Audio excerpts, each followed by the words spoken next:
What's up, guys? Sam here from the Timeline, and after a couple of resounding preseason victories over the Lakers, I figured it was time to come at you with our first analysis video of the year. Now look, any reasonable person knows not to draw sweeping conclusions from preseason, so there will be no sweeping conclusions in this video based solely on 2 wins. However, I'm very much a believer that these games are played for an important reason. It's more about process and less about results. By analyzing the process through which these teams are playing, you can discover new sets, new tendencies, and that info can often foreshadow regular season trends. So, when I was watching the Suns this week, whose game was it that looked the most different?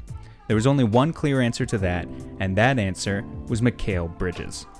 Before I talk about the new wrinkles to Mikal's game, just a quick shout out to the over 100 of you who have already signed up for our Patreon in the first week since we launched. Thanks to you guys, we can much more comfortably create bonus content this season, including articles, videos, and podcasts. Again, if you missed the initial launch, just visit patreon.com/thetimeline to sign up, and I'll leave a link to that in the description below as well. Now, back to Mikal.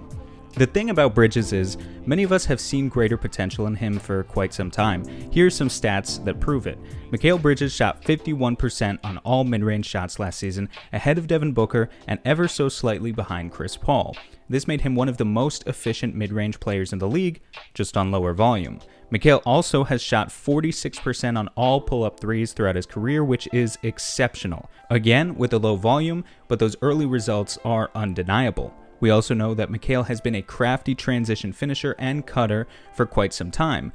So hypothetically speaking, if this guy has a complete offensive package, why not allow him to unleash it and take his production to the next level? For the first time, we may finally be seeing it. Through 3 preseason games, Mikal is taking over 16 field goal attempts on a per 36-minute basis, an over 50% increase from his average last season. And with Devin Booker sidelined, the Suns are specifically asking Mikal to take some of the shots within the flow of the offense that are normally intended for Booker. Here's a perfect example out of the Suns' very often used elbow set. These sets begin with players in a horns formation, that is, the point guard on top, 2 players at the elbows, and 2 in the corners. And the action is as simple as this: a screen for Bridges to curl around and attack the Lakers' drop coverage with an easy jumper. Booker and Bridges play different positions, so the exact player movements change around a bit, but the Suns run similar actions for Devin Booker all the time. And the more players you have who feel comfortable navigating this space, the healthier an offensive ecosystem you'll have. We've seen several other examples of Bridges attacking through the mid-range in preseason. Here he smoothly collects a dribble handoff and drives into the teeth of the defense before rising up from about 8 feet. As Eddie Johnson would say, he's so long, nobody is going to block that shot. From the corners is another area where Mikal has shown an impressive level of initiative. Last year, it's likely that Bridges would take these threes, but now he's focused on passing up good shots for even better ones. Being a respected three-point shooter at this stage in his career, he knows that he can leverage his shooting gravity in a unique way to attack the basket.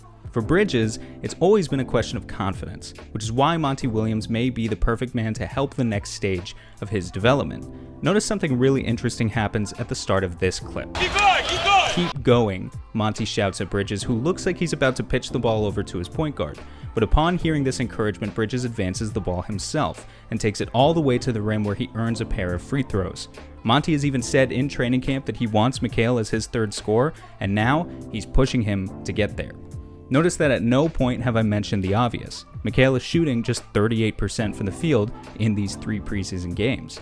There are and will continue to be growing pains as he explores new areas of the floor and learns how to properly create space for himself rather than just rely on his length. But again, right now it's about process over results. For the Suns to remain competitive in an ever-daunting Western Conference, they need more self-creation than just Chris Paul and Devin Booker. And if Bridges can not only get there eventually, but as soon as this season, this team will be set up fabulously for the 2022 playoffs. I'll cut myself off there for today. As always, thank you for watching, and please make sure to like and subscribe for more Suns content throughout the year. If you'd like bonus content as well as a way to financially support us, the Patreon in the description is now definitely the best way to do that. Peace out, guys, and until next time.